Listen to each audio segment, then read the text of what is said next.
Plastic bottles நம்ம வந்து allow பண்ண வேணாம், கண்ணாடி பாட்டில்ல நம்ம வைக்கலாம். அந்நியார் அவர் ஒரு நல்ல கருத்தை இங்கே சொல்லியிருக்கிறார்கள். அந்த கருத்து ஏற்புடையது அல்ல என்பதை நான் தெரிவித்துக் கொள்ள கடமைப்பட்டிருக்கிறேன். என்ற கோபம் வந்தால் தண்ணி பள்ளி கொண்டிருக்க வாய்ப்பு இருக்கிறது.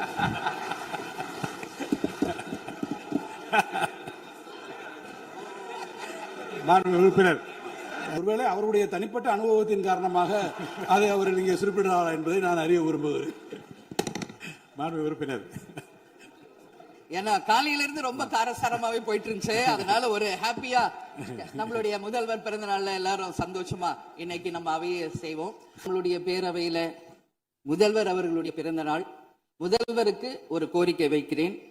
இங்கு நான் சட்டமன்றத்திற்கு வந்த நாட்களில் இருந்து அவை பணியாளர்கள் எல்லாருக்கும் இது மாதிரி ஒரு டம்ளர்ல ஒவ்வொரு இடமா போய் தண்ணி கொடுத்துக்கிட்டு இருக்காங்க. இன்னைக்கு நம்ம ரொம்ப அட்வான்ஸ்டா போயிட்டு இருக்கோம். இது மாதிரி கொடுக்கறது வந்து ஒன்லி கிளென்லினஸ் ஒண்ணு. அவை பணியாளர்களுக்கு நிறைய வேலை இருக்கு. ஒவ்வொரு டேபிளும் அவங்க தவழ்ந்து வந்து கொடுக்கறது நமக்கே பார்க்கறதுக்கு ஒரு மாதிரி இருக்கு. ஸோ சிஎம் ஒரு ரெக்வெஸ்ட், பெட் பாட்டில்ஸ்ல ஒவ்வொரு டேபிள்லயுமே பாட்டில்ஸ் நீங்க வந்து குடி தண்ணீர் வச்சிடலாம். குடிச்சிட்டு அவங்கவுங்க இடத்துல அவங்கவுங்க வச்சிட போறாங்க. இதனால கவர்மெண்ட்டுக்கு எக்ஸ்ட்ரா செலவும் ஒன்றும் வரப்போறது இல்லை. ஏன்னா இது வந்து டம்ளர்ல கொடுக்கறதும் அது மறுபடியும் கேட்கறதும் அவங்க வருவதும் அவங்களுக்கு நிறைய பணிகள். அது பதில் ஒவ்வொரு சீட்ல ஒரு பெட் பாட்டில்ஸ் மாதிரி கண்ணாடி பாட்டில்ல வாட்டர் வச்சுட்டா அவங்கவுங்களுக்கு தேவைக்கு எடுத்துட்டு கொடுத்துடலாம். ஸோ இது பிறந்த நாள்ல வந்து முதலமைச்சருக்கு ஒரு கோரிக்கை வைக்கிறேன். அதுக்கு நாம நெகிழியில வேண்டாம், பிளாஸ்டிக் பாட்டில்ஸ் நம்ம வந்து அலோவ் பண்ண வேணாம், கண்ணாடி பாட்டில்ல நம்ம வைக்கலாம். உறுப்பினர் மாண்புமிகு பேரவைத் தலைவர் அவர்களே, அந்நியார் அவர் ஒரு நல்ல கருத்தை இங்கே சொல்லியிருக்கிறார்கள்.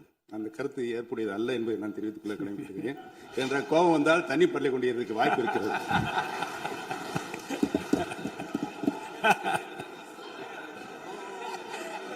உறுப்பினர் பேசலாம். இப்போ தண்ணி பாட்டில் தான் வீசணும் கிடையாது, டம்ளர்ல கூட வீசி அடிக்கலாம். உறுப்பினர் ஒரு நிமிஷம். தலைவர் அவர்களே, நம்முடைய மாண்புமிகு முன்னாள் முதலமைச்சர் அண்ணன் ஓபிஎஸ் அவர்கள் ஒரு நிலையை குறிப்பிட்டு அதை எரிவதற்கான தண்ணி பாட்டில் எரிவதற்கான வாய்ப்பு இருக்கிறது என்று சொன்னார்கள். ஒருவேளை அவருடைய தனிப்பட்ட அனுபவத்தின் காரணமாக அதை அவர் இங்கே குறிப்பிடுறாரா என்பதை நான் அறிய விரும்புகிறேன். மாண்பு உறுப்பினர், ஏன்னா காலையில இருந்து ரொம்ப காரசாரமாவே போயிட்டு இருந்துச்சு. அதனால ஒரு ஹாப்பியா நம்மளுடைய முதல்வர் பிறந்த நாள்ல எல்லாரும் சந்தோஷமா இன்னைக்கு நம்ம அவையை செய்வோம். சோ பாட்டில் தான் வீசணும்ன்றது இல்ல, வன்முறைக்கு வேண்டும் என்றால் இங்க எதில் எவ்வளவோ இருக்கு, எது வேணாலும் வீசலாம். பட் நம்ம எண்ணம் அது கிடையாது. நிச்சயமாக தண்ணீர் என்றாலே பிரச்சனை தான் போல இருக்கு. அது காவேரி தண்ணீரா இருந்தாலும் டாஸ்மாக் தண்ணீரா இருந்தாலும் அது ஒரு பிரச்சனையா தான் இன்னைக்கு மக்கள்கிட்ட இருக்கு.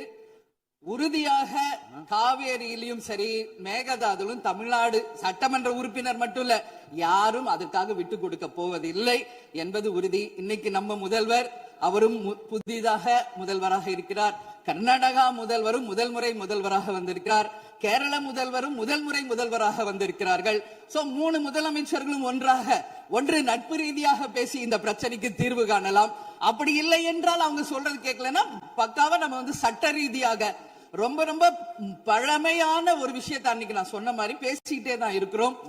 இது வந்து முழுமையாக தீர்வு அடைய வேண்டும்ன்றதா எல்லாருடைய கருத்து. இன்னைக்கு நம்மளுக்குள்ள வாதங்கள் பிரதிவாதங்கள் டிஸ்கஷன்ஸ் இங்கு வந்தாலும் இது நிரந்தரமாக தீர்க்கப்பட வேண்டும் என்பதில் யாருக்கும் மாற்று கருத்து இல்லை.